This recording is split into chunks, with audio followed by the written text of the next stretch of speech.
जब तीनों स्टेट का सेशन एक साथ हुआ तो इस सेशन से नेशनल असेंबली की इम्पोर्टेंस और बढ़ गई और एक तरह से ये नोबल्स और क्लर्जी जो पहले इसके खिलाफ थे और इसको लेजिटिमेट नहीं मान रहे थे, अब उनको भी नेशनल असेंबली की सच्चाई को मानना पड़ा कि अब जो नेशनल असेंबली डिसीजंस लेगी वो हमें भी मानने पड़ेंगे, फिर चाहे वो नोबल्स और क्लर्जी के प्रॉपर्टी राइट्स छीनना हो या नए लॉज बनाना हो, जो भी वो कहेंगे वो इनको मानना पड़ेगा। मतलब जिनको अब तक वो अनुचित मान रहे थे और ज़्यादा सीरियसली नहीं ले रहे थे, अब वो रियलिटी है। तो जब तीनों स्टेट का जॉइंट सेशन हुआ तो सबसे पहले इन्होंने एक कॉन्स्टिट्यूशन बनाने का डिसीजन लिया और 9 जुलाई को नेशनल काउंसिल ने अपने आप को कॉन्स्टिट्यूएंट असेंबली घोषित कर दिया। अब आप देखो, अभी तक एब्सोल्यूट मोनार्की चल रही थी फ्रांस में, मतलब पावर किंग के हाथों में थी, वो जो चाहेगा वही होगा। अब पावर नेशनल असेंबली के पास आ गई थी, पर किंग भी थे, तो नेशनल असेंबली की मंशा किंग को हटाने की नहीं थी, बस उनकी पावर और लोगों के साथ शेयर करने की थी, जिसमें किंग हो पर ऐसा ना हो कि किंग के पास ही सारी पावर है। पेरिस के हालात बहुत ख़राब थे, अनएम्प्लॉयमेंट अपनी चरम सीमा पे थी और ब्रेड के दाम भी बहुत बढ़ गए थे, जिसकी वजह से लोग भुखमरी का शिकार हो रहे थे, तो लोगों का गुस्सा और बढ़ता जा रहा था। इसी बीच रूमर्स फैलने लगे कि किंग नेशनल असेंबली को क्रश करने की तैयारी कर रहे हैं और कुछ लोगों ने सिटी के पास आर्म्ड फॉरेन सोल्जर्स को भी देखा था। तो उन्हें ये लगा कि किंग हम पर और नेशनल असेंबली पर अटैक करने का प्लान बना रहे हैं। इसके बाद एक मेजर इंसिडेंट होता है। अचानक से फाइनेंस मिनिस्टर नेकर, जो कि लोगों के बहुत लोकप्रिय थे, उनको 11 जुलाई को हटा दिया जाता है अचानक से। उनसे कहा जाता है कि आप कंट्री छोड़कर चले जाओ।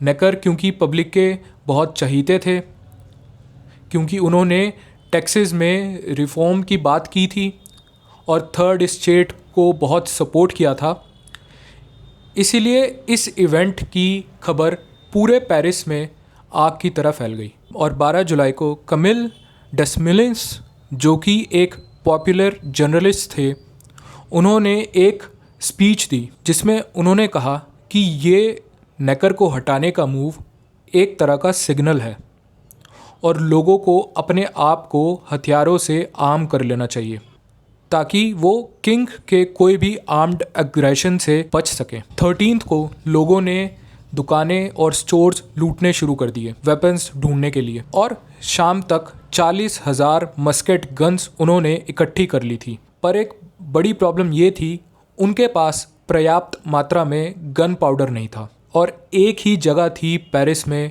जहां उन्हें भरपूर मात्रा में गन पाउडर और वेपन्स मिल सकते हैं। वो थी बेस्टिल।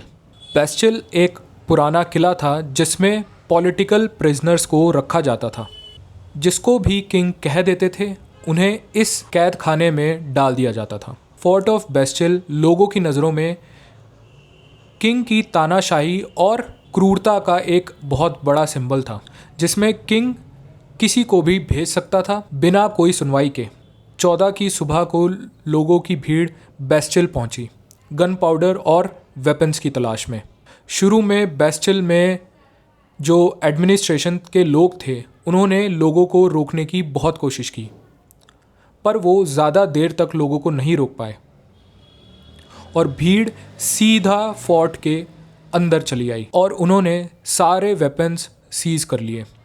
और लोगों का गुस्सा इतना ज़्यादा बढ़ गया था कि उन्होंने अपना गुस्सा उस फोर्ट पर निकाला, जो कि किंग की क्रूरता की निशानी थी। उन्होंने फोर्ट को तोड़ना शुरू कर दिया, ब्रिक बाय ब्रिक फोर्ट को तहस नहस करना शुरू किया, जैसे कि वो अपना सारा गुस्सा जो उन्हें साम्राज्य से था, नोबल से था, वो अपना सारा गुस्सा वो फोर्ट पर उतारने लगे। फोर्ट को उन्होंने बिल्कुल तहस नहस कर दिया। इस इवेंट की वजह से 14 जुलाई को फ्रांस का नेशनल डे डिक्लेयर कर दिया गया और पुराने नेशनल फ्लैग को चेंज करके नया फ्लैग जिसमें 3 कलर्स थे, रेड, वाइट एंड ब्लू, इसको अडॉप्ट किया गया। पेरिस के लोगों ने ओल्ड एडमिनिस्ट्रेशन को हटा के नई म्यूनिसिपल गवर्नमेंट बना ली और खुद ही नेशनल गार्ड भी बना लिया जो पेरिस के लोगों को सिक्योरिटी देगा। और किंग को इन चेंजेस को मानने के लिए कह दिया गया। नेकर को भी वापस बुला लिया गया और किंग ने फॉरेन सोल्जर्स को भी रिकॉल कर लिया। ऐसे ही धीरे धीरे फ्रांस के और इलाकों में भी यही हुआ। रॉयल एडमिनिस्ट्रेशन को हटा के लोग अपनी गवर्नमेंट्स बनाने लगे और कई रूरल एरियाज़ में तो लोगों ने टैक्स रिकॉर्ड्स तक जला दिए। अब लोगों ने ओल्ड एडमिनिस्ट्रेशन को हटा के नई म्यूनिसिपल गवर्नमेंट्स बना ली हर एरिया में।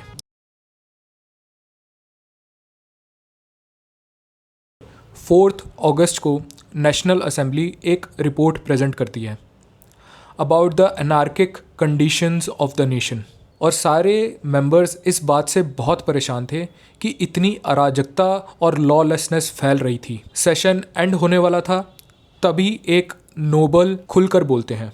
ये सारी प्रॉब्लम्स की वजह फ्यूडल टैक्सेस और नोबल्स के द्वारा इस्तेमाल की जा रही प्रिविलेजेस को मानते हैं और सबके सामने ऐलान करते हैं कि अब समय आ गया है कि इन्हें हटा दिया जाए। और ये कह के उन्होंने अपने स्पेशल राइट्स त्याग दिए। इसके साथ ही एक और नोबल ने उन्हें ज्वाइन कर लिया और धीरे धीरे सब नोबल्स और प्रीस्ट्स ने अपने स्पेशल राइट्स त्याग दिए और बहुत इमोशनल और पॉजिटिव एटमॉस्फेयर बन गया था। वो सेशन पूरी रात चला और सुबह 8 बजे तक 30 ऑर्डिनेंसेस पास हुए। ये था फ्यूडलिज्म का एंड फ्रांस में। इसी तरह मैंने आपको पहले बताया था कि ब्रेड जो कि ज़्यादातर आम लोग, मेनली गरीब लोग खाते थे, उसके प्राइजेज़ बहुत ज़्यादा बढ़ गए थे। नॉट ओनली ब्रेड, ज़्यादातर चीज़ों के दाम बहुत ज़्यादा बढ़े हुए थे और इतनी महंगाई हो गई थी कि लोग अब आम चीज़ें भी अफोर्ड नहीं कर पा रहे थे और शाही ख़ानदान के बारे में बहुत सारे रूमर्स फैले हुए थे कि शाही ख़ानदान बहुत शान और शौकत से पैलेस ऑफ वर्सेलिस में रहते हैं और आए दिन शाही दावत रख लेते हैं। इतने बुरे हालातों में भी उनके रहन सहन में कोई तब्दीली नहीं आई है और बाहर लोग भूख से मर रहे थे। तो जब वो ये रूमर्स और बातें सुनते थे तो ये उनके ज़ख्मों पे नमक की तरह लगते थे। तो इन सब से परेशान होकर हज़ारों औरतें पेरिस में इकट्ठा होती हैं और वर्सेलिस तक मार्च शुरू करती हैं। उनको रास्ते में बहुत से लोग भी ज्वाइन करते हैं और ये भीड़ पैलेस ऑफ वर्सेलिस पहुंचती है। 6 अक्टूबर को भीड़ महल के अंदर आ जाती है और किंग और उसकी फैमिली से डिमांड करती है कि वो उनके साथ पेरिस चलें और उन्हें और उनकी फैमिली को पेरिस लाया गया। उसके बाद किंग और उनकी फैमिली कभी वापस पैलेस ऑफ वर्सेलिस नहीं जा पाए। इसी बीच नेशनल असेंबली जल्द से जल्द कॉन्स्टिट्यूशन ड्राफ्ट करने के काम में लग गई। इसका काम 1789 में ही शुरू हो गया था। 1791 तक उन्होंने बहुत से रिफॉर्म्स पास किए फ्रांस की सिचुएशन संभालने के लिए और इन सब रिफॉर्म्स को कंपाइल करके और कुछ एडिशंस करके 1791 में कॉन्स्टिट्यूशन प्रेजेंट किया गया। एक प्रॉब्लम सॉल्व हो गई थी। अब उनके पास रिटन सेट ऑफ राइट्स और लॉज थे। सबसे पहले तो किंग के राइट्स को कम किया गया। किंग से लेजिस्लेशन की पावर ले ली गई और उन्हें बस वीटो करने का राइट दे दिया गया। मतलब जैसे अभी तक वो कुछ भी डिसीजन अपने हिसाब से ले सकते थे या कोई भी लॉ या लेजिस्लेशन बना देते थे, अब वो ये सब नहीं कर पाएंगे। मतलब जैसे अभी वो अपने हिसाब से कोई भी लॉ या लेजिस्लेशन बना देते थे और सबको वो मानना पड़ता था बिना कोई सवाल किए, वो अब नहीं कर पाएंगे। वो कोई भी लेजिस्लेशन पास करने का राइट उनके पास नहीं है। उनको बस वीटो का राइट दिया गया।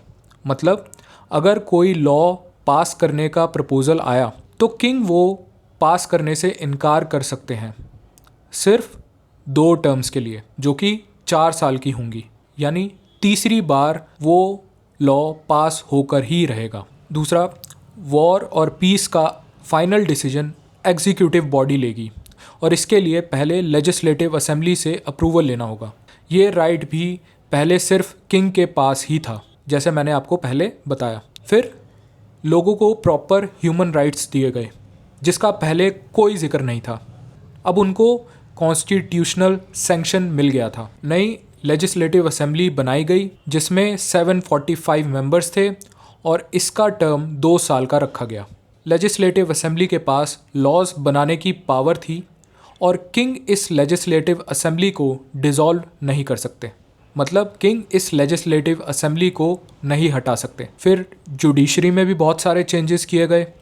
सबसे पहले जजेस की पोस्ट खरीदने वाली प्रैक्टिस को ख़त्म किया गया। जजेस की अपॉइंटमेंट इलेक्शंस के थ्रू होने लगी। इससे सबसे बड़ा फ़ायदा ये हुआ कि जैसा मैंने आपको पहले बताया था कि जजेस की पोस्ट जो पहले खरीदी जा रही थी, तो उन्हें वो जो कॉस्ट है वो रिकवर भी करनी थी। और वो रिकवर कैसे करेंगे? करप्शन करके ही तो वो पैसे वो रिकवर कर पाएंगे। और ये बात भी ज़रूरी नहीं कि जिसके पास पैसे हैं उसे लॉ की सही समझ हो, या वो सही गलत की समझ रखता हो, या उसका कोई बायस ना हो, तो जिसके पास पैसे हैं वो सही जजमेंट देगा, इसकी कोई गारंटी नहीं थी। इसलिए ये एक सही कदम था कि इस प्रैक्टिस को ख़त्म किया गया। फिर क्रिमिनल केसेस में ज्यूरी का कंसेप्ट लाया गया, मतलब कुछ लोग जिनका केस से कोई लेना देना नहीं होगा, उनको क्रिमिनल केसेस सुनने के लिए सिलेक्ट किया जाएगा। इन लोगों को ज्यूरी कहते हैं। इनसे केस का जजमेंट देने के लिए कहा जाएगा और जज यही फैसला सुनाएंगे। अभी तक ऐसा कोई कॉन्सेप्ट ही नहीं था, जजेस ही फाइनल फैसला सुनाते थे। चर्च के अफेयर्स में भी बहुत से रिफॉर्म्स किए गए। नेशनल असेंबली ने सबसे पहले रिलीजियस फ्रीडम अनाउंस की। अभी तक फ्रांस में ज़्यादातर लोग कैथलिक्स थे, पर कुछ लोग प्रोटेस्टेंट्स और ज्यूज़ भी थे, तो ये सारे सिटीजन्स को एक इक्वल दर्जा देने के लिए सही स्टेप था। फिर दूसरा मेजर डिसीजन चर्च के केस में था कि चर्च की सारी प्रॉपर्टी को नेशनल प्रॉपर्टी डिक्लेयर कर दिया गया। मतलब जितना भी चर्च के पास लैंड है और प्रॉपर्टी है वो सब अब स्टेट के कंट्रोल में आ जाएगा। ये करना ज़रूरी था क्योंकि चर्च के पास उस समय तक 1/5 ऑफ द स्टेट प्रॉपर्टी थी और स्टेट फाइनेंशियल क्राइसिस से गुजर रहा था। तो ये इम्पॉर्टेंट था कि सारे रिसोर्सेज को अच्छे तरीके से यूज़ किया जाए और उसका फ़ायदा स्टेट को हो। और सबसे इम्पॉर्टेंट पॉइंट, सारे प्रीस्ट्स के लिए एक कॉन्स्टिट्यूशन बनाया गया जिसको the constitution of the clergy बुलाया गया। इसमें क्लर्जी के लिए लॉज बनाए गए जिनको उन्हें फॉलो करना ही पड़ेगा। इसका मतलब अब क्लर्जी स्टेट के कंट्रोल में आ गई थी। जैसे जितने भी रिलीजियस लोग थे उनकी सैलरी देने की रिस्पॉन्सिबिलिटी स्टेट की रखी गई। बिशप्स जो थे वो पोप के अंडर नहीं, स्टेट के अंडर काम करेंगे। जितने भी प्रीस्ट्स और बिशप्स थे अब उनको पब्लिक इलेक्ट करेगी और सारे प्रीस्ट्स को कॉन्स्टिट्यूशन की ओथ लेने के लिए कहा गया। पर बहुत सारे प्रीस्ट्स ने ये ओथ लेने से इनकार कर दिया और बहुत सारे प्रीस्ट देश छोड़ के ही चले गए। अब आप देखो, नेशनल असेंबली के इन सब रिफॉर्म से आपको एक ऑपोजिशन बनती हुई दिखेगी। वो लोग जो नेशनल असेंबली के रिफॉर्म से खुश नहीं थे, इनमें प्रीस्ट थे, बहुत से नोबल्स थे और कुछ वो लोग थे जो नेशनल असेंबली को ही सही नहीं मान रहे थे, नेशनल असेंबली की एग्जिस्टेंस को ही गलत मानते थे। यहाँ से आपको डिफरेंट आइडियोलॉजीज़ में लोग बढ़ते दिखेंगे, या और ब्रॉड सेंस में कहूँ तो लेफ़्ट और राइट में बढ़ते हुए दिखेंगे। यहीं से लेफ़्ट और राइट का कॉन्सेप्ट आया है। जो लोग किंग की साइड थे, जिनको ओल्ड रिजीम सही लग रही थी, जो चर्च के साथ थे, इनको राइट आइडियोलॉजी वाले लोग बुलाया गया। जो लोग चेंज चाह रहे थे, जो लोग फ्रीडम, लिबर्टी और इक्वालिटी की बात कर रहे थे, जिनको ओल्ड ऑर्डर से प्रॉब्लम है, जो किंग को एब्सोल्यूट पावर नहीं देना चाहते, जो सोसाइटी में चेंज चाहते हैं, वो लेफ़्ट आइडियोलॉजी के अंडर आ रहे थे। जो राइट आइडियोलॉजी के लोग थे, जो पुराना ऑर्डर मेंटेन करना चाहते थे, उनको काउंटर रेवोल्यूशनरीज़ भी बुलाया गया। ये थे रिफॉर्म्स जो नेशनल असेंबली लाई फ्रांस की सिचुएशन संभालने के लिए और सोसाइटी में इक्वालिटी, लिबर्टी और फ्रीडम लाने के लिए। फिर किंग ने कॉन्स्टिट्यूशन को साइन किया और कॉन्स्टिट्यूशनल मोनार्की एक्सेप्ट की। पर इन सब अचीवमेंट्स के बावजूद नेशनल असेंबली को बहुत सी चीज़ों के लिए क्रिटिसाइज़ भी किया गया। नेशनल असेंबली आई तो इक्वालिटी के लिए थी कि जो फर्स्ट और सेकंड स्टेट को प्रिविलेजेस मिल रहे हैं उनको ख़त्म किया जाए ताकि सब सिटीजन्स इक्वल हो जाएं। पर वो जो रिफॉर्म्स लाई उसमें उन्होंने खुद वोटिंग राइट्स सबको नहीं दिए। सिर्फ जिनके पास प्रॉपर्टी थी उन्हीं के पास वोटिंग राइट्स थे। तो ये जो इक्वालिटी की बात कर रहे थे उस पर वो खुद ही खड़े नहीं उतरे। इन्होंने बस प्रिविलेज कुछ लोगों से शिफ्ट करके कुछ और लोगों को दे दी थी। जो लेजिस्लेटिव असेंबली थी वो एग्जीक्यूटिव से सेपरेट कर दी गई थी। तो जो मिनिस्टर्स किंग के साथ थे वो लेजिस्लेटिव असेंबली का हिस्सा नहीं बन सकते थे, और जो लेजिस्लेटिव असेंबली का हिस्सा है वो एग्जीक्यूटिव का हिस्सा नहीं बन सकते थे, और किंग लेजिस्लेटिव असेंबली को डिसॉल्व भी नहीं कर सकते। तो जहां इन दोनों को मिलकर काम करना चाहिए था वो एक दूसरे के खिलाफ खड़े हो गए थे। और एक बार जो लेजिस्लेटिव असेंबली का मेंबर बन गया वो दोबारा नहीं बन सकता। तो इससे ये नुकसान हुआ कि मेंबर्स का एक्सपीरियंस का अच्छे से फ़ायदा नहीं उठाया गया। जो एक बार लेजिस्लेटिव असेंबली में आया उसको थोड़ा बहुत एक्सपीरियंस होगा लॉज़ के बारे में, सोसाइटी के बारे में, तो अगर वो दोबारा असेंबली में आएगा तो और अच्छे से डिसीजंस ले सकता है। पर इस एक्सपीरियंस का वो फ़ायदा नहीं उठा पाएंगे क्योंकि जो एक बार लेजिस्लेटिव असेंबली का हिस्सा बन गया वो दोबारा बन ही नहीं पाएगा। तो दोबारा नए लोग आएंगे, वो दोबारा नई चीज़ें ट्राई करेंगे। तो ये एक बहुत बड़ा नुकसान हुआ है इस रिफॉर्म की वजह से। और नेशनल असेंबली में मिडिल क्लास जो कि थर्ड स्टेट के वेल्दी लोग थे उनके इंटरेस्ट्स का तो अच्छे से ख्याल रखा गया, पर थर्ड स्टेट का एक बड़ा पार्ट फार्मर्स और वर्कर्स का भी था, उनके बारे में ज़्यादा नहीं सोचा गया। तो इसीलिए सब नेशनल असेंबली से टोटली सेटिस्फाइड नहीं थे। नेशनल असेंबली जैसा मैंने आपको बताया किंग के खिलाफ नहीं थी, बल्कि वो तो किंग के साथ मिलके गवर्नमेंट चलाना चाहते थे। बस किंग की पावर को उन्होंने कम कर दिया था। पर किंग में इतनी भी फोरसाइटेडनेस नहीं थी कि वो ये बात समझ पाएँ। ये मैं क्यों कह रहा हूँ मैं आपको बताता हूँ। 20 जून 1791 की रात को किंग और क्वीन पेरिस के जिस पैलेस में उन्हें रखा गया था वहाँ से भागने की कोशिश करते हैं। जब वो बॉर्डर क्रॉस कर रहे थे तो एक इंसान उन्हें पहचान लेता है और इन्हें वापस पेरिस लाया जाता है। और अब लोग किंग से और ज़्यादा नाराज़ हो चुके थे और पब्लिक की लॉयल्टी टुवर्ड्स किंग बहुत कम होती जा रही थी। और कुछ दिन गवर्नमेंट बिना किंग के कोई इन्वॉल्वमेंट के चलती है और लोगों को लगता है हम बिना किंग के भी सरकार चला सकते हैं। और जो लोग बिना किंग के गवर्नमेंट चलाने के पक्ष में थे ये रिपब्लिकन्स बुलाए जाते हैं। अब लुई 16 ने कॉन्स्टिट्यूशन साइन तो कर दिया था, पर ये जो अभी मैंने आपको इंसिडेंट बताया उससे आप समझ गए होंगे कि किंग पूरी तरीके से इसके हित में नहीं थे। वो फिर भी कोशिश कर रहे थे कि किसी तरीके से मोनार्की वापस आ जाए। और जो भी फ्रांस में हो रहा था इसको दूसरे यूरोपियन स्टेट्स भी देख रहे थे, और ख़ासकर जो फ्रांस के नेबरिंग स्टेट्स थे इनके रूलर्स बहुत परेशान थे ये सब देख के। उन्हें ये डर था कि ये जो रेवोल्यूशन है ये उनके स्टेट्स में भी ना फैल जाए और उन्हें भी अपनी गद्दी ना छोड़नी पड़े। तो ये लोग भी चाहते थे कि फ्रांस में मोनार्की वापस आ जाए। तो लुई 16 और नेबरिंग स्टेट्स के रूलर्स सीक्रेटली नेगोशिएशंस करने लगे, खासकर कि किंग ऑफ प्रशिया और ऑस्ट्रिया कि किसी तरीके से फ्रांस में मोनार्की वापस लाई जाए। और ये सब मिलके प्लान बनाने लगे कि फ्रांस में ट्रूप्स भेजकर सिचुएशन को संभाला जाए। पर यह सब होता इससे पहले ही नेशनल असेंबली अप्रैल 1792 में प्रशिया और ऑस्ट्रिया के खिलाफ वॉर डिक्लेयर कर देती है। वॉर की वजह से इकोनॉमिक सिचुएशन और ख़राब हो जाती है और ज़्यादातर लोग समझते हैं कि रेवोल्यूशन को अभी ख़त्म नहीं करना चाहिए, क्योंकि 1791 का जो कॉन्स्टिट्यूशन था वो पॉलिटिकल राइट्स सिर्फ अमीरों को दे रहा था और लार्ज पार्ट ऑफ सोसाइटी अभी भी राइट्स से वंचित थे। लोग जगह जगह ग्रुप्स और क्लब्स बनाने लगे और पॉलिटिकल डिस्कशंस करने लगे।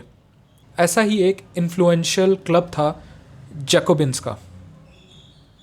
इसके मेंबर्स थे small shopkeepers, artist, shoe makers, pastry cooks, watch makers और डेली वेज वर्कर्स, और इनके लीडर थे मैक्सिमिलियन रॉबिस्पियर। आप ये नाम याद रखना, ये फ्रेंच रेवोल्यूशन के बहुत इम्पॉर्टेंट फिगर हैं। हालात बद से बदतर होते जा रहे थे। लोग चीज़ों के बढ़ते दामों से तंग आ चुके थे और लोगों के इमोशंस बहुत ही हाई थे।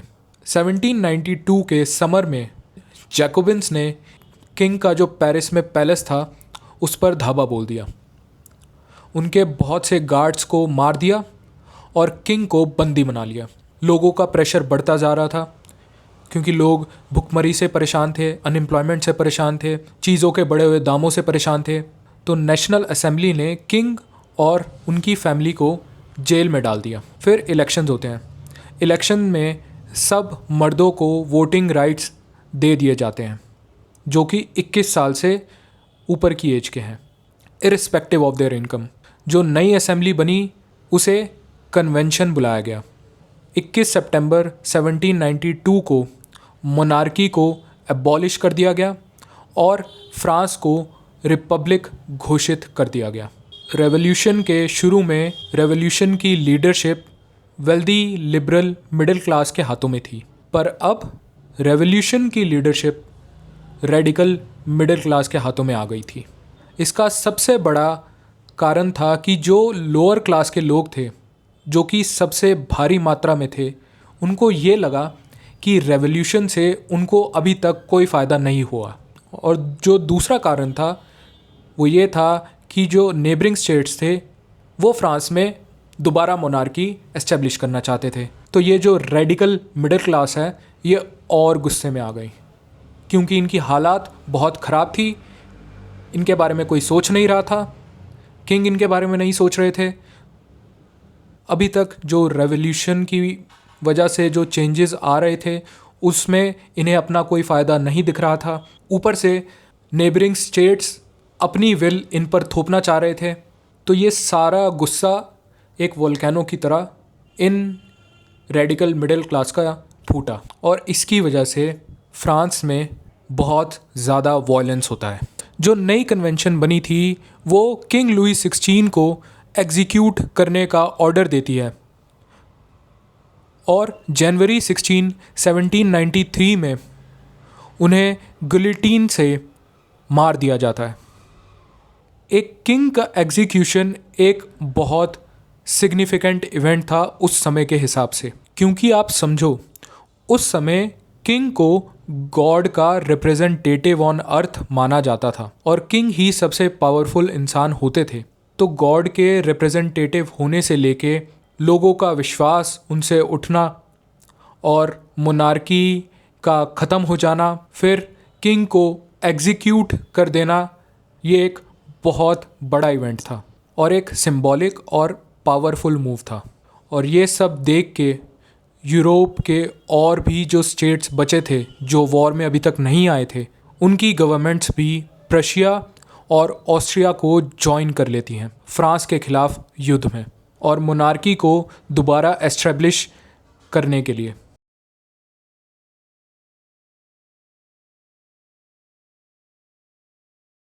अभी तक तो सिर्फ ऑस्ट्रिया और प्रशिया ही थे। अब इंग्लैंड, हॉलैंड, स्पेन और दूसरे यूरोपियन स्टेट्स इस लड़ाई में जुड़ गए थे। अभी तक नेशनल कन्वेंशन का लीडरशिप जिरोंडिन्स कर रहे थे। ये एक पॉलिटिकल ग्रुप था जैसे जैकोबिन्स थे, पर ये कम रेडिकल थे जैकोबिन्स के मुकाबले और कम वायलेंट थे। पर जून 1793 में जैकोबिन्स ने पूरा कंट्रोल अपने हाथों में ले लिया और जैकोबिन्स के लीडर थे रॉबेस्पियर। सारे जिरोंडिन्स को अरेस्ट कर लिया गया और एग्जीक्यूट कर दिया गया। जो भी रेवोल्यूशन के खिलाफ था उनको भी अरेस्ट कर लिया गया। धीरे धीरे जेल्स भरने लगी। अक्टूबर 1793 में क्वीन मैरी एंटोनेट को भी एग्जीक्यूट कर दिया गया। जो रेवोल्यूशनरीज भी इन सब का विरोध कर रहे थे उन्हें भी एग्जीक्यूट कर दिया गया। बहुत से लोगों को मार दिया गया, लोगों को जेलों में डाला गया। जो भी इनके खिलाफ बोलता था उन्हें अरेस्ट कर लेते थे। धीरे धीरे वॉयलेंस सोसाइटी में बहुत ज़्यादा बढ़ गया। वॉयलेंस अपनी चरम सीमा पर जनवरी में पहुंच गया जब 16,000 लोगों को एग्जीक्यूट कर दिया गया अक्रॉस फ्रांस। वॉयलेंस इसी तरह चलता रहा, पर जब गवर्नमेंट के लोगों को लगने लगा कि अब रॉबेस्पियर हमें भी एग्जीक्यूट कर सकते हैं, तब जाके उन्हें अरेस्ट किया गया और उन्हें एग्जीक्यूट किया गया 28 जुलाई 1794 में। कई हिस्टोरियंस के हिसाब से यहाँ रेवोल्यूशन ख़त्म होता है, पर बहुत से हिस्टोरियंस ऐसे भी हैं जो समझते हैं कि रेवोल्यूशन 5 साल और चला, 1799 तक, जब राइज होता है नेपोलियन बोनापार्ट का और वो फ्रांस में फिर से मोनार्की एस्टेब्लिश कर देते हैं और खुद किंग बन जाते हैं। तो क्या हुआ इन 5 सालों में और कौन थे नेपोलियन बोनापार्ट? इन्होंने किस तरह फ्रांस को रूल किया? ये सब चीज़ों के बारे में जानेंगे हम नेक्स्ट एपिसोड में। पर मोनार्की से मोनार्की तक के बीच में फ्रांस में बहुत बदलाव आया और संसार ने बहुत कुछ इस रेवोल्यूशन से सीखा। सबसे पहले तो जैसा मैं आपको अभी तक बताता आया हूँ कि रेनेसांस से यूरोपियंस का दिमाग खुल गया था और वो अब आइडियाज़ को एक्सेप्ट करने लगे थे। तो बहुत सारे राइटर्स और फिलोसोफर्स आए जिन्होंने बहुत सारे नए नए आइडियाज़ सोसाइटी के बारे में लोगों को बताए, जिन्होंने सोसाइटी और उसके इविल्स के बारे में लिखा। और भारी मात्रा में लोगों ने इन राइटर्स को पढ़ा, इन फिलोसोफर्स को सुना, इनकी स्पीचेस सुनी और इनकी सोसाइटी में बहुत रिस्पेक्ट होने लगी। और 18th सेंचुरी तक जब फ्रांस में रेवोल्यूशन हुआ या इससे पहले जब अमेरिका में रेवोल्यूशन हुआ, तो लोग सब चीज़ों को समझने लगे थे, चाहे वो किसी भी बैकग्राउंड से क्यों ना आते हों। ज़्यादातर लोग समझदार हो चुके थे, या हमारी लोकल भाषा में कहते हैं कि तेज़ हो चुके थे। अब उन्हें कोई पागल नहीं बना सकता था। इसमें सोसाइटी के इंटेलेक्चुअल्स, राइटर्स का बहुत बड़ा हाथ है, जिन्होंने पब्लिक के बीच में स्पीचेस दी, आर्टिकल्स लिखे, किताबें लिखी, प्लेस लिखे, जिससे सोसाइटी के इविल्स को समझने में लोगों को आसानी हुई। और अब इन इविल्स ने लोगों के सब्र का बांध तोड़ दिया था। तब उन्होंने एक्शन लिया इन इविल्स के खिलाफ। पावर उनके पास हमेशा से थी, बस उन्हें एहसास कराने की ज़रूरत थी। इसीलिए कहा जाता है knowledge is power. So ideas समाज के लिए कितने ज़रूरी हैं ये हमें इससे सीखने को मिलता है। Ideas that have good intentions are very important for the society. दूसरा, लोगों की यूनिटी कितनी इम्पॉर्टेंट है चेंजेस लाने के लिए, ये हमें फ्रेंच रेवोल्यूशन से सीखने को मिलता है। अब आप समझो कि अगर थर्ड स्टेट के लोगों में यूनिटी नहीं होती तो क्या ये सब चेंज आता सोसाइटी में? क्या किंग, नोबल्स और क्लर्जी ये चेंजेस होने देते? अगर कोई एक आदमी या सोसाइटी का कोई एक ग्रुप सिर्फ आवाज़ उठाता तो क्या कोई उनकी सुनता? उनकी आवाज़ को दबा दिया जाता। इतने सारे लोगों ने मिलकर जब राइट्स की डिमांड की तो किंग को, नोबल्स को और क्लर्जी को भी उनके सामने झुकना पड़ा। ये है पावर ऑफ यूनिटी। तीसरा, समाज में इक्वालिटी कितनी इम्पॉर्टेंट है ये हमें फ्रेंच रेवोल्यूशन ने दिखा दिया। क्योंकि अगर समाज के किसी वर्ग को राइट्स से वंचित रखा जाएगा तो वो वर्ग समाज में पीछे रह जाएगा, उस वर्ग का उद्धार होना बहुत मुश्किल है। उनके बारे में कोई नहीं सोचेगा और बिना राइट्स के वो इसके बारे में कुछ कर भी नहीं पाएंगे। क्योंकि आप समझो कि रिसोर्सेज लिमिटेड हैं, इन्हीं लिमिटेड रिसोर्सेज में सबको गुजारा करना है। तो अगर किसी वर्ग को राइट्स ना दिए गए तो उनके बारे में कोई क्यों सोचेगा और उन्हें कम से कम रिसोर्सेज एलोकेट किए जाएंगे। इसका प्रमाण फ्रेंच रेवोल्यूशन ही है। जैसे कि थर्ड स्टेट के साथ हो रहा था, सबसे ज़्यादा आबादी उनकी थी, फिर भी उनके पास सबसे कम रिसोर्सेज थे और कुछ के पास तो कुछ भी नहीं था। और क्योंकि उनके पास कोई राइट्स नहीं थे इसलिए वो कुछ कर भी नहीं सकते थे इसके बारे में। और जिनके पास राइट्स थे वो इनके बारे में सोच ही नहीं रहे थे। इसलिए इक्वालिटी बहुत ज़रूरी है। हालांकि फ्रांस में उस समय तक पूरी तरीके से इक्वालिटी नहीं आई थी, क्योंकि सिर्फ अडल्ट मेल्स को वोटिंग राइट्स मिले थे। वुमेन और कॉलोनीज़ के जो लोग थे उनकी बारी आनी अभी बाकी थी। पर ये एक शुरुआत थी जिससे वर्ल्ड में लोगों को इक्वालिटी ऑफ राइट्स की इम्पोर्टेंस पता चल गई। ये अभी सिर्फ एक सीड था, इसका पौधा बनना अभी बाकी है। और फोर्थ, किसी भी आइडियोलॉजी का एक्सट्रीम सही नहीं होता सोसाइटी के लिए। जैसे जब लुई 16 के पास पावर थी तो वो मोनार्की का एक्सट्रीम था। उसी के पास पावर है, सारा वेल्थ उन्हीं के पास है, सारा वेल्थ वो अपने हिसाब से यूज़ कर रहे थे, सारे रिसोर्सेज अपने हिसाब से यूज़ कर रहे थे। फिर जब आम लोगों के पास पावर आई तो रॉयलिस्ट को, एंटी रेवोल्यूशनरीज़ को चुन चुन कर मारने लगे। रॉबिस्पियर के पीरियड की बात कर रहा हूँ। यहाँ तक कि उन लोगों को भी मारने लगे जो उनके साथ थे पर इन सब चीज़ों से वो एग्री नहीं कर रहे थे, इस वायलेंस से एग्री नहीं कर रहे थे, उन्हें भी मारने लगे, उन्हें जेलों में डालने लगे।